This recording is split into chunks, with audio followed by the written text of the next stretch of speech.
ప్రభునందు ప్రియమైన దేవుని బిడ్డలకు మన ప్రభు అయిన యేసు క్రీస్తు నామమున శుభములు కలుగును గాక. ఈ యొక్క ఉదయకాల సమయమందు పరిశుద్ధ బైబిల్ గ్రంథం నుండి అపోస్తుడైన పౌలు తన ప్రియమైన శిష్యుడు తోటి సువార్తికుడు అయిన తిమోతికి వ్రాస్తూ ఉన్నాడు. 2 తిమోతి 3:10 ఈ వచనం చూసినప్పుడు, అయితే నీవు నా బోధను విన్నాడు తిమోతి, నీవు నా ప్రవర్తనను కూడా చాలా దగ్గరగా ఉండి గమనించావు, చూసావు. నా ఉద్దేశమును, నా విశ్వాసమును, నా దీర్ఘశాంతమును, నా ప్రేమను, ఓర్పును నీవు తెలుసుకున్నావు, చదివి ఉన్నావు, గమనించి ఉన్నావు, అర్థం చేసుకున్నావు. ఇక్కడ ఎందుకు ఈ విధంగా చెప్తున్నాడు అనగా, అనుదిన పరిచర్యలో చాలా దగ్గరగా ఉన్న తిమోతి పౌలు యొక్క అడుగడుగు ఆయన వేస్తూ ఉన్న అడుగుల విషయంలో తాను చూపుతూ ఉన్న ఈ యొక్క ఆత్మీయ వరములతో, సత్ప్రవర్తనతో తన యొక్క విశ్వాసమును, సాక్ష్య జీవితమును వెల్లడి చేస్తూ ఉన్నాడు. నువ్వు నా బోధను చూసావు, నా ప్రవర్తనను చూసావు, నా స్వార్థ పరిచర్యలో నా ఉద్దేశము నువ్వెరుగుదు, నాకు కలిగిన ఉపద్రవములలో నా పట్టుదల, విశ్వాసము, ఓర్చుకొనుటలో దీర్ఘశాంతము, ప్రేమించుటలో నా ప్రేమను, నా ఓర్పును నువ్వు చాలా దగ్గరగా గమనించి ఉన్నావు Timothy. But thou hast fully known my doctrine, manner of life, purpose, faith, long-suffering, charity and patience. ఇవన్నీ నీ జీవితంలో నేను చెప్పనవసరం లేకుండానే చూసావు, చాలా దగ్గరగా చూసావు తిమోతి అని చాలా చక్కగా తన యొక్క వ్యక్తిగతమైన సాక్ష్య జీవితము, అంతరంగంలో దాగి ఉన్న తన యొక్క ఉద్దేశము, తన యొక్క ప్రేమ, ఓర్పు ఇవన్నీ కూడా ఏ విధంగా తొణికిసలాడుతూ అట్టి పరిస్థితులలో వాటిని బయటికి తీసుకుని వస్తూ ఏ విధంగా మంచి పోరాటము పోరాడుతూ ఉన్నాడో చెప్పనలవి కాదు. ప్రియమైన వాళ్ళరా, ఇంత శక్తిమంతమైన పరిచర్య చేయుటకు పునాది వేసిన అపోస్తులతో కూడా అంతకన్నా ఎక్కువ పని చేసిన అపోస్తుడైన పౌలు. నా ప్రియమైన వాళ్ళరా, ఇంత బలమైన పునాది తన జీవితమునే, సమర్పణని, తన వ్యక్తిగతమైన ఆత్మీయ జీవితమును అక్కడ పరిచి ఉన్నాడు. దేవునికి మహిమ కలుగునుగాక. నా ప్రియమైన వాళ్ళారా, శ్రమలు కలిగిని అంతియోకయలో, ఈకొనియలో, లుస్రాలో, ఆ పట్టణముల్లో అన్యజనుల మధ్య సువార్త ప్రకటించుటకు పౌలు ఇంకా ఆయనతో ఉన్న అనుచరులు బయలు వెళ్ళినప్పుడు కలిగినట్టు హింసలు, ఉపద్రవములు తెలుసుకొనిన వాడవాయి నన్ను వెంబడించావు. నాకు ఎటువంటి శ్రమలు కలిగినాయి, నన్ను ఏ విధంగా హింసించి ఉంటున్నారు ప్రజలు. ఆయా పట్టణాల్లో, ఈ కొనియా, లుస్త్రా, అంతియొకయ పట్టణాల్లో అవన్నీ నువ్వు ఎరుగుదువు. అవన్నీ తెలుసుకున్న తర్వాతనే నా యొక్క స్వార్థ పరిచర్యలో నీవు కూడా వెంబడించి ఉన్నావు. నా ప్రియమైన వాళ్ళరా, శ్రమలలో, వేదనలు, హింసలలో ఒక సేవకుడు వేదన చెందుతూ ఉన్నప్పుడు దూరమవుట కాదు, పారిపోవుట కాదు, వెంబడించుట. ఆ యొక్క దైవజనునికి తోడుగా ఉండుట, ధైర్యముగా నిలబడుట, శక్తివంతుడు అగునట్టుగా తన యొక్క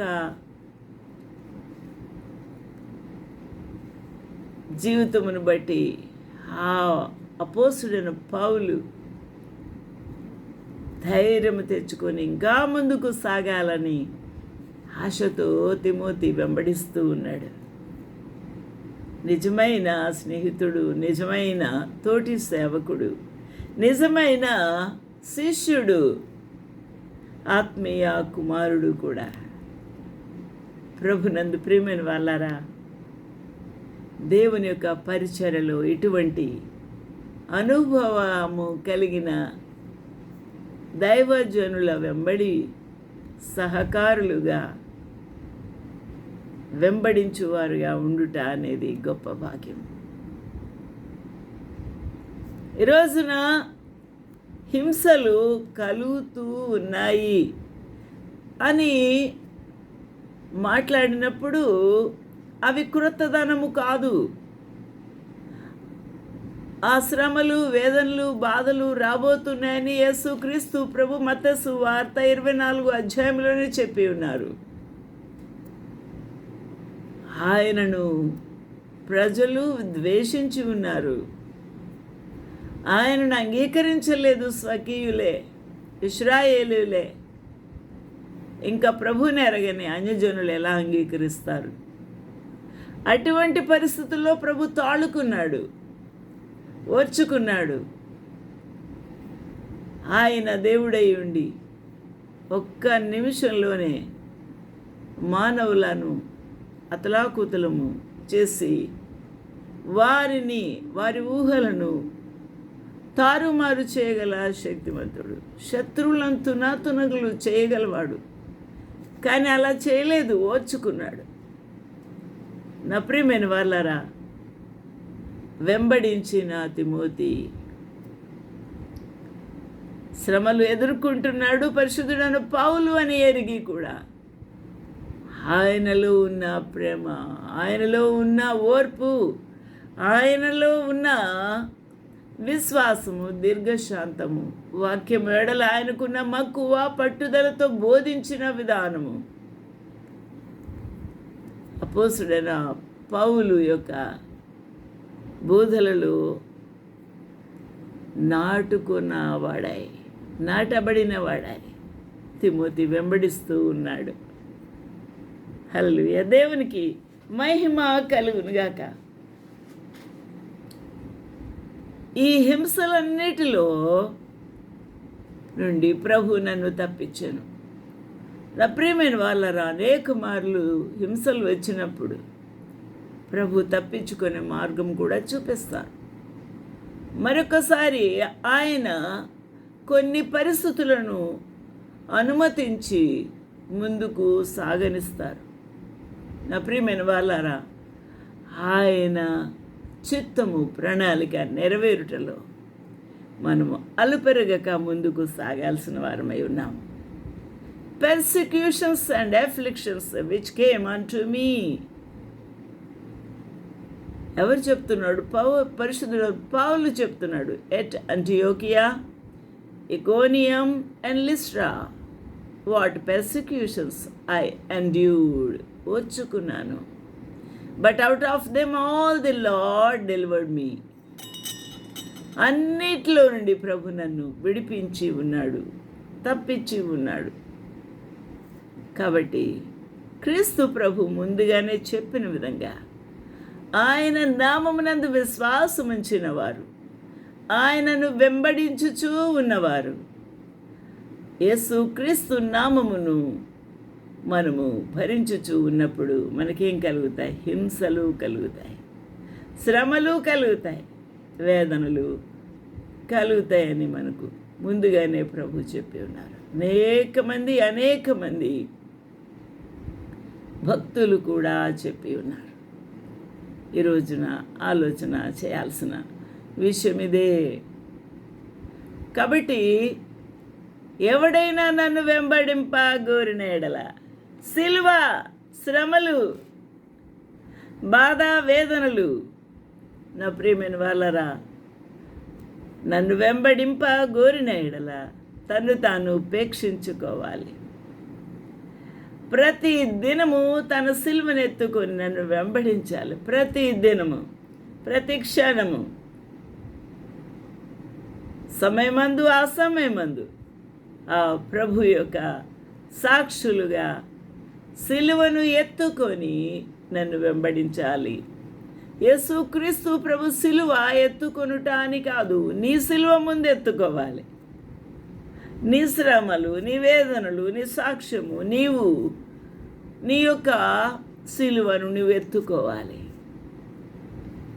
తన సిలువను ఎత్తుకొనుట, హల్లెలూయా, ఉపేక్షించుకొనుట, మనల్ని మనం మర్చిపోవుట, మనల్ని మనము తగ్గించుకొనుట, మనము ఆ ప్రభువుకై సిలువకు అప్పగించుకొనుట, అనగా విధేయత చూపుట. నా ప్రియమైన వాళ్ళరా, ఇదే లేదు మనకు, ఇదే లేదు, ఓపిక లేదు, సహనము లేదు, అవమానాలు, నిందలు ఓర్చుకోలేము, పారిపోతాము. సనుగుడు, గొనుగుడు మన జీవితంలో ఉంది. నా ప్రియమైన వాళ్ళరా, యేసు వైపు చూసినప్పుడు శ్రమలను ఓర్చుకుంటాము, హింసలను భరించుటకు ముందుకు సాగిపోతాము. క్రీస్తు నామమును భరించుట విషయములో వెనుకంజ వేయము. నా ప్రియమైన వాళ్ళారా, మన సిలువను మనం ఎత్తుకోవాలి. నీ సిలువను ఎత్తుకొని వెంబడించుచూ ఉన్నావా? He said unto them all, if any man will come after me, let them deny himself and take up his cross daily and follow me. Daily, ప్రతి దినము కూడా ప్రభు నామమును, సిలువను ఎత్తుకోవాలి, భరించాలి.